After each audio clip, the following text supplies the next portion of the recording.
Bienvenue à toutes et à tous dans Rendez-vous chez vous. Aujourd'hui, je vous emmène dans l'Yonne. Nous sommes à Villeneuve-les-Genêts, un village de 300 habitants à 10 km de Saint-Fargeau. Et tout de suite, j'ai rendez-vous avec Sophie, une Parisienne qui a décidé de quitter la capitale pour s'installer en Puisay-Forterre. Bonjour Sophie. Bonjour Sébastien. Vous allez bien? Ça va et vous? Très bien, avec le soleil en tout cas, ça met bien en valeur la maison je trouve. Merci beaucoup. Et encore, vous n'avez pas vu l'intérieur. Je vous invite à rentrer. Je suis.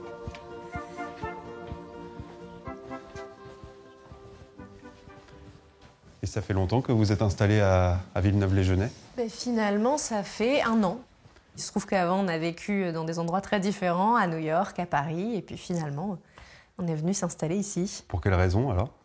Parce qu'il y a eu l'arrivée de notre fille, qui a 2 ans maintenant, et puis elle est assez active, donc elle avait besoin d'espace. J'ai vu que la maison s'appelait la Pomarée. Pourquoi ce nom-là? Ça veut dire quoi? Alors la Pomarée, c'est le nom d'une composition, d'une opérette que mon arrière-grand-oncle a créée. Et c'est lui qui avait cette maison, qui a offert ce piano à ma grand-mère. Ici, il y a des stages de polyphonie qu'on organise, en plus des chambres d'hôtes. Donc l'idée, c'est de faire vivre cet espace. C'est grand, on peut chanter, on peut faire de la musique, on peut faire du bruit.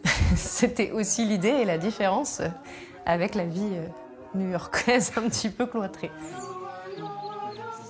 Et qu'est-ce que vous faites dans la vie, Sophie? Alors, je suis directrice de création. Ça veut dire que je crée des logos, des sites web, des campagnes de pub. Tout ça depuis Villeneuve-les-Genêts alors? Tout ça depuis Villeneuve. En tout cas, la vie ici, ça doit vous changer de New York quand même. Ah oui, ça n'a rien à voir, ça c'est sûr. C'est un village plutôt très très calme. Voilà, on entend le bruit des oiseaux, on n'entend pas les cloches de l'église. Parce que vous avez de la chance, vous avez l'église qui donne directement sur le jardin là. Exactement, donc elle ne sonne pas, mais par contre elle est classée. Et si vous voulez, j'ai la clé, on peut aller la visiter.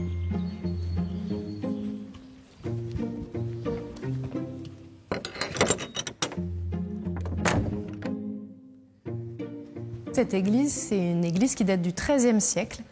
Elle a beaucoup souffert de la guerre de 100 ans, mais elle a été entièrement reconstruite au XVIe. Et qu'est-ce qu'elle a de particulier, cette église alors? Alors, ce qu'elle a de spécial, c'est toutes ces peintures murales qui sont classées. Il y a beaucoup de messes qui sont données encore aujourd'hui dans cette église? Non, il ne se passe plus grand-chose, mais avec l'association du village, on essaie de faire venir des gens. Donc on a eu un concert de rap, il y a aussi les stages de polyphonie qu'on finit en beauté ici, puisque l'acoustique est superbe. En tout cas, merci beaucoup Sophie. Vous savez où je pourrais aller maintenant? On sort d'une église, mais alors il y a quelque chose de particulier ici, c'est qu'il y a un temple shinto. Ah oui? C'est le seul de France. Et il se trouve où alors ce temple? Il est juste là-bas. Et si vous avez de la chance, vous trouverez même le moine bouddhiste. Ça c'est original. Merci beaucoup Sophie en tout cas. Merci beaucoup. Allez, au revoir. Au revoir.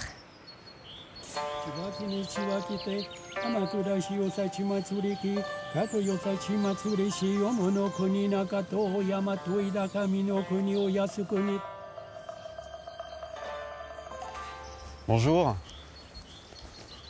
Sébastien, enchanté. Bonjour, Yukai. On m'a dit que vous étiez un moine bouddhiste. Oui, mais ici vous êtes sur le site d'un temple shintoïste. C'est quoi alors l'esprit du shintoïsme? Le shintoïsme, c'est rendre hommage aux forces de la nature pour retrouver l'harmonie intérieure. C'est vous-même qui avez construit ce temple alors? Oui, avec ma femme et quelques amis.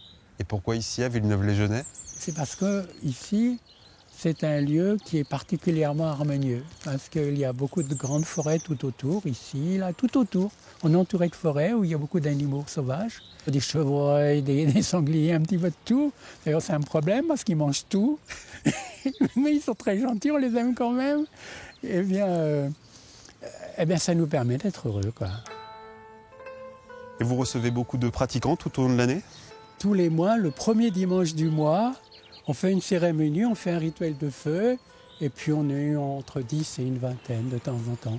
Ça vous arrange le fait qu'il n'y ait pas tellement de monde à venir ici? Ça me permet d'avoir du temps pour prier. Ouais.